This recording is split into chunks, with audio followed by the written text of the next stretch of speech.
Good morning, everyone. This is Jeffe Kennedy, author of Epic Fantasy Romance. I'm here with my first cup of coffee. Delicious. Today is Tuesday, December 13th. Steadfast listeners / people who listened yesterday will be delighted to know that I got my nails done. If you're on video, you can see they are sparkly deep red.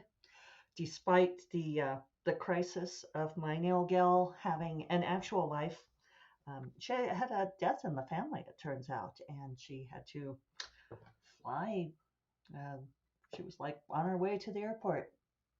So, thinking good thoughts for her, and I felt incredibly selfish and terrible dressing it up as being considerate of her. Because, of course, this is 2 weeks before Christmas, which is a frenzied time for all of the personal grooming people. I mean, this is just like slam time for them.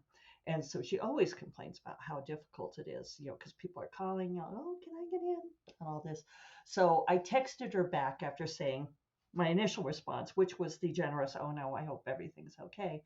And then I kept thinking and thinking about it, how my nails were such a wreck and all of this. And I texted her and I said, do you think maybe I should call Norma and see if she can get me in? Norma is the daughter of one of the other nail gals who has started, just building her clientele and all this. And I said, and that way I could save you a reschedule. Have to try to fit me in. That's how I dressed it up, as being considerate of her. And she replied immediately and gave me Norma's number. It said text her. So, and Norma said she could get me in at 2 o'clock yesterday. So my tail is also done. But my nails and toes are done now. And I feel much better despite other people's personal emergencies. There's so much of it going around, doesn't it seem like? And Norma was delightful. She did a great job. And it turned out that she took on several of Ruby's clients yesterday. So I'm glad I am not the only one who responded with, but what about me? What about my nails? Alas. It's funny because I was upset with my mother many, many years ago because David and I had tickets to go see Aerosmith at Red Rocks. Right? Amazing, huh? And David got called out of town for work, a fish health emergency. And he was the state fish pathologist for Wyoming at the time. So, I mean, it really was a fish health emergency. And none of my friends could go with me, everybody, because it was last minute. I mean, it was like that day. And I called my mom and I said, do you want to go to the Aerosmith concert with me? And she said, well, I have a nail appointment. And I was scornful and scathing. And at that time, my mom was like getting the acrylic nails with like the full set and everything. And I was like, well, reschedule. And she said, I can't. If I cancel the appointment, I can't reschedule. She also did not know who Aerosmith was, and later did say that had she realized who Aerosmith was, that she would have canceled and gone with me. But now, as is inevitable for all of us, I have become my mother, and it's not true. I could survive with. I would cancel my nail appointment to go see Aerosmith if she could get me in at a different time. Anyway, you're not here for discussions of manicures. Well, maybe you are. As I often say, the theme here at First Cup of Coffee is esoteric and ever-changing. So you never know what you're going to get.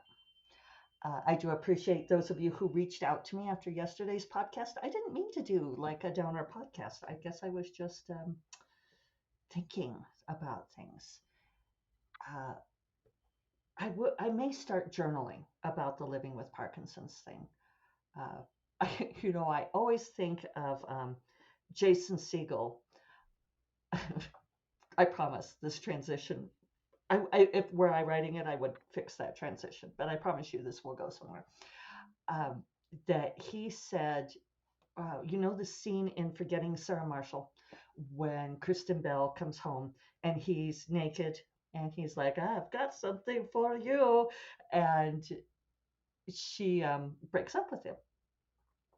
And that turns out that that was based on something from his real life, that his girlfriend broke up with him while he was naked. And he said that the whole time where he was being devastated and so upset that she was dumping him and that he was naked while she was dumping him, that he was also thinking, this is great material. And there is an aspect to that of being a writer, maybe of any creative, that when you are going through something um, traumatic or extraordinary in your life, that there is this part of you that stands back and thinks, this is great material. So I don't know. You all are hearing me going back and forth on this. Why don't I feel like I have enough time? That I feel like I should have more time than I feel I have, and that I could be more productive with my days. Um, and one of you who reached out suggested maybe I need to step away. I don't need to step away because I did step away. I spent a week in Kauai, mostly thinking about the book and not doing much else. And I didn't do a lot over Thanksgiving. This is the time for me to lean in, for want of a better term, which really that's not a very good one, is it? So now I want to try to get more focused, and I like the idea of, I don't think I want to podcast this stuff. I think I want to, might be easier if I podcast it. I'm thinking it through. Uh, Maybe I want to blog it or journal it, and that might be the thing to do. And then later I can put it together into my Joan Didion-esque memoir. Go back to my memoir writing roots. So so far today, I'm feeling good today, and so yeah, sorry if I was like a downer yesterday. I do try not to be a downer. And I appreciate the loving thoughts on that. Sometimes it's difficult. Um, I'm going to go see my hairstylist today. See, 'tis the season. And he is no doubt going to yell at me for letting my hair bleach out in Hawaii, but I have no regrets. Uh, Bandits went well yesterday. I didn't get a lot of words on it. In fact, I don't even know how many words I got, but it felt like a productive 3 hours on it. I have been revising, I've been doing some world building. And oh, look, I made a note for myself today. Oh, I was going to talk about this anyway. Miraculously, I remembered. Um, yeah, I only added like 600 words yesterday, but I'm digging into the world building more. And so I'm going to try to talk about that today because I often get asked about world building, and I feel like I don't always have good answers, at least for how I do it in the moment. Um, and I think it's maybe like some people have a really elaborate world building process. And mine, I always feel like, well, true to trademark, I make it up as I go along. I pants everything about my life, people. We could also say that I'm an intuitive and a Taoist, and I find the flow of the Tao and go with that, which sounds better, right? So I do my workshop on world building from a character-driven perspective, which helped me codify some of my thoughts on world building. And I gave it at World Fantasy. I think I told you all that I, well, those of you who listen often, I did that virtual workshop before the conference and then like flew to New Orleans the next day for the in-person convention, which was an interesting way to do it. When you do these virtual workshops, it's a lot like this podcast. I'm just like looking at my own frickin' face and I have no idea uh, what kind of response there is, except then like getting chat questions after. But flying to the convention the next day, then people were coming up to me and saying, oh, I took that workshop and it was really great. So that was fun. I assume the people who hated it and thought it was worthless just kindly did not come up to me, but the ones who liked it came up and said something, and we had conversations about it. So yesterday I started hitting some stuff where the world had, so I've written like 12,000 words on this, and the world has started to crystallize in my mind. And this is like, this is how we do it. That's bad, isn't it? I've been watching too many Gen X reels. So, but I think that's partly why I try to codify how I do world building from a character driven perspective, because I always start with character first. Even though this book, technically, maybe I started with premise, um, which is highly unusual for me because I'm doing this um, famous movie set in a secondary fantasy world. Unnamed famous movie. Sorry, Laura Darnell. And but right away I went to character. Once I had that premise, then I went to character, and I'm working through character to do this, and I seem to need to ride around in my characters' heads and discover the world through them in order to figure it out. If I sit down and try to brainstorm the world or do all these things, no, it doesn't work. So even though in that workshop I do codify it, I'm going to sneeze. Hold on. There, that's better. Um, so even though there are these logical ways I go about it, the ways that I try to encode, like touching through different things about what drive worlds, what make worlds and societies go. In some ways, I'm still intuitive, right? I can't escape the intuitive thing. So at this point in the book, and this is why I've gone back to revise from the beginning, because I understand more about the world now and I'm solidifying it. I also have like sinus things going on. It's like coming back from Kauai, like my sinuses are rebelling against the Santa Fe dryness. So, okay, I'm trying to pull my thoughts together on this.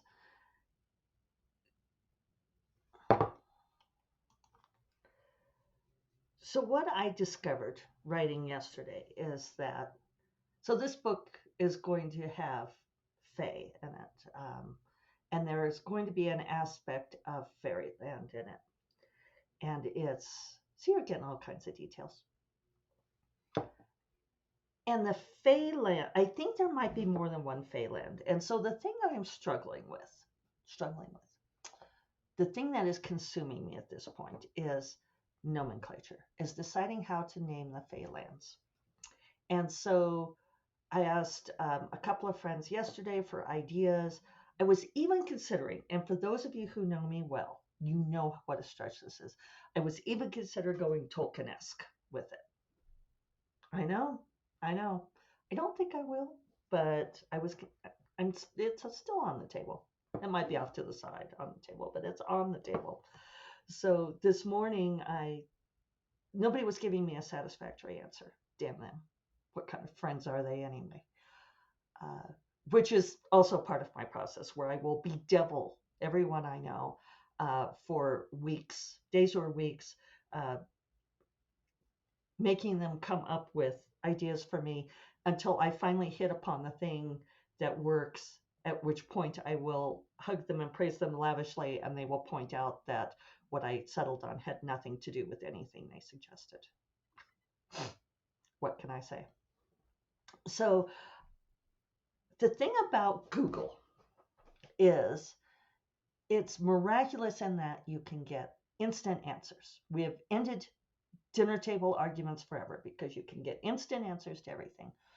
But some of it's very accurate, and I know the tech bros and hose girls. Sorry, I'm sure you're not. The tech people work very, very hard to give us good search results, right? But a lot of it is utter shit, right? Once you get like past the immediate answer, it's really hard to get something like Googling names for fairyland, you get this horseshit load of lists, the top 10 names for Fantasylands and Fairyland name generator. And I know a lot of you love to use name generators, but I don't like things that are nonsense. I want it to be rooted in something, even if it is someone like Tolkien, um, who I have utter respect for as a writer. I just get annoyed that Tolkien is treated as the be all and end all of fantasy. Um, but if I want to dig into like actual folklore, Google is shit, right? So I had to go to Gasp paper books. So this morning I woke up thinking about this problem, which is good, actually. That's a good sign. That means I'm digging into the project. And so I came into my bookshelf where I keep all of my, um, you know, classical books on, all of my fairy tales, and I've collected all sorts of books on old legends, preferably the older the better.